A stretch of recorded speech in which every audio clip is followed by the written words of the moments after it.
afternoon, Denver. Well, we feel thoroughly welcomed and happy to be here. Welcome back from lunch, everybody. Denver, Colorado, are you ready? Denver, Colorado is ready. You may begin. Oh, yeah. All right. Should we get going? Welcome to Denver. Welcome to the Mile High City. My name is Emily Gideon. I'm with Denver's Office of Climate Action, Sustainability, and Resiliency. You may have heard that Taylor Swift sold out stadiums in minutes. But in our city, according to national news outlets, e-bike vouchers run out as fast as Taylor Swift tickets. In fact, our e-bike launch was so popular we had to pause it, because thousands of people signed up within hours. But this wasn't just a trend. This was Denver listening, daring, and delivering bold climate action for all. Here in Denver, we're no strangers to breaking records. We are one of very few cities in the nation with a voter-approved, dedicated climate protection fund that collects $50 million annually to be reinvested into the community for climate action and resiliency. You'll hear about e-bikes and a number of other sustainability wins in Denver from us today, but it's just the tip of the iceberg. Let's begin with a short video featuring our mayor, community leaders, and neighbors sharing how climate action has made a difference in Denver. Here in Denver, we believe the climate crisis is solvable, and together, we can be the ones who solve it. We see Denver's projects as a way in which we can not only invest in climate solutions, but invest in our community. We've worked with the Cathedral Basilica. After we helped them change their LED lighting, they told us that their electric bills dropped from $1,500 a month to $150 a month. We like to say our work is guided by three core values: listen, dare, and deliver. And when we listen to our community, we hear loud and clear. People here care about the environment. How could you not, with access to Denver's beautiful parks and views of the Rocky Mountains? That's why we work together with the community to shape city programs to deliver real results. And that's why we build programs with the community, so they actually work for the people they're meant to serve. The value of clean energy provides energy cost savings over time, and those are savings that we can directly invest into services to help support our residents and our supportive housing community. This office has reached out and literally come into our neighborhood just to hear from us. That's good engagement to me. Maybe you've seen some of the nearly 10,000 folks cruising around our city on e-bikes, or you've taken part in one of the events hosted by our Promotoras Climáticas, who help neighborhoods navigate climate and sustainability programs. It all adds up, and it's moving us closer every day to being one of the most sustainable, most resilient cities, not just in the country, but in the world. We're proud of the progress, and even more proud of the people behind it. This client that I had, she had really no lights besides lamps, and when we came into the home, we told her what we were gonna do. She was like deep in tears. Like she was like really crying. Being offered this grant and being able to be a part of this workforce and set that path and set the stage just allowed us to do what we do best, to be the light for everybody else behind us and show the path and show the way. Let's get into our programs. We'll start with the Spark, our e-bike program. Here's where we started. Transportation accounts for 34% of Denver's greenhouse gas emissions. 44% of car trips in our city are under 5 miles. Denver's 2020 Climate Action Task Force, made up of community members from across the city, recommended e-bikes as one of the best ways to replace short car trips. I'm going to hand it over to one of Denver's e-bike experts, Sue Baldwin, to tell the story of how this program took off. Hi there! I'm Sue, and in 2022, we used funds from the Climate Protection Fund to launch the e-bike rebate program.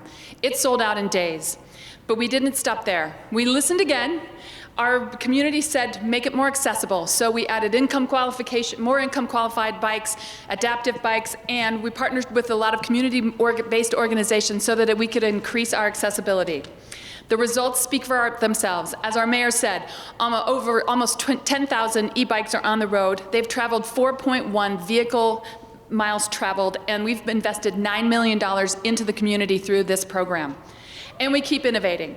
To keep our folks on our bikes, we just launched a Fix-a-Flat program so that we can keep our income-qualified folks' bikes in good repair and on the road.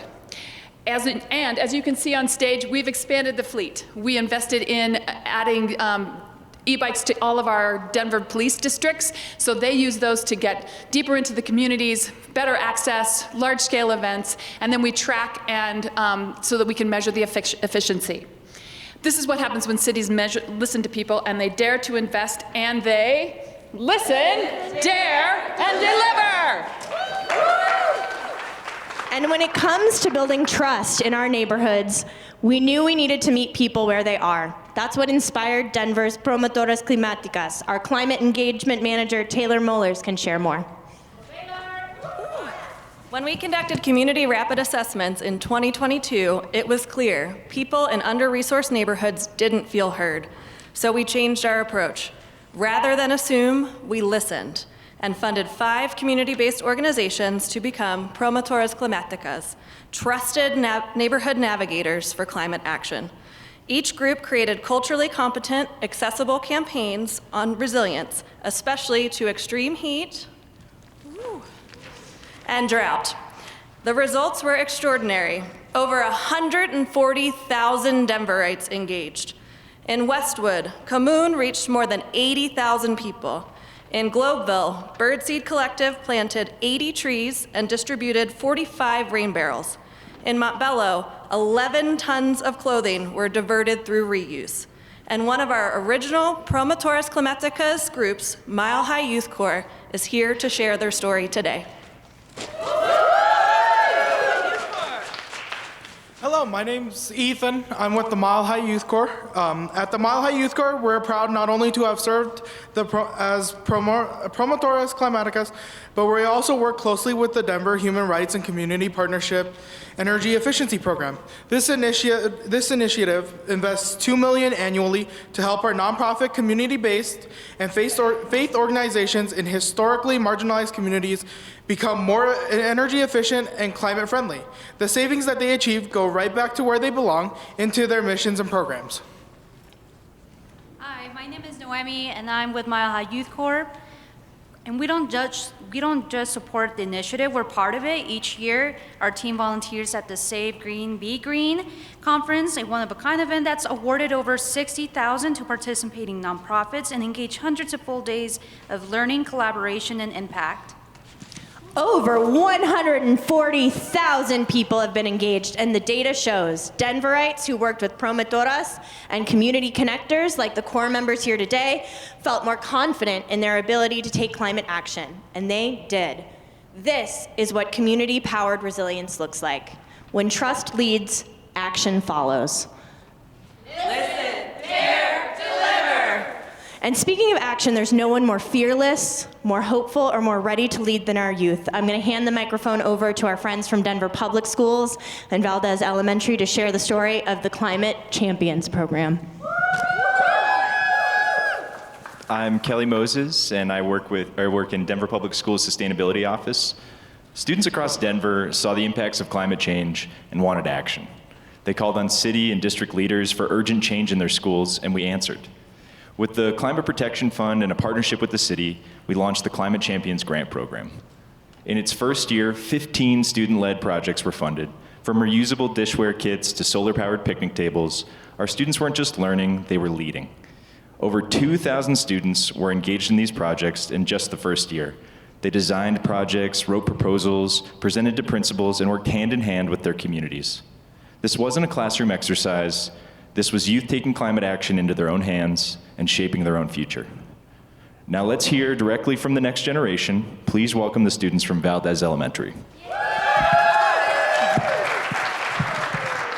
Hi, I'm Paulina, this is Eleonor, and this is Nicolas. We are from Escuela Valdez. We wanted to stop wasting so much, so we bought reusable dishware kits for the class to use in school events. This year, we learned what goes in the compost and what doesn't. Also, we learned how to sort waste. Can you believe we saved 1,000 pounds of organic waste from going into the landfill in only 55 days? We want to keep working on the earth, taking care of the earth. This is our future. Amazing. I'm Councilwoman Diana Romero Campbell, and I represent Southeast Denver and District 4, and I get to bring it all home. These young voices remind us we are not just planning for tomorrow, we are building it today. In Denver, we listen to community, to youth, to data. We dare to invest in equity, to reimagine engagement, and to act urgently. And we deliver to a resilient future and the community built together. From e-bikes to rain barrels, from solar shades to structures to tree plantings, our neighborhoods to our schools, we are not waiting for the future, we are creating it. Thank you very much for listening to our story. Thank you.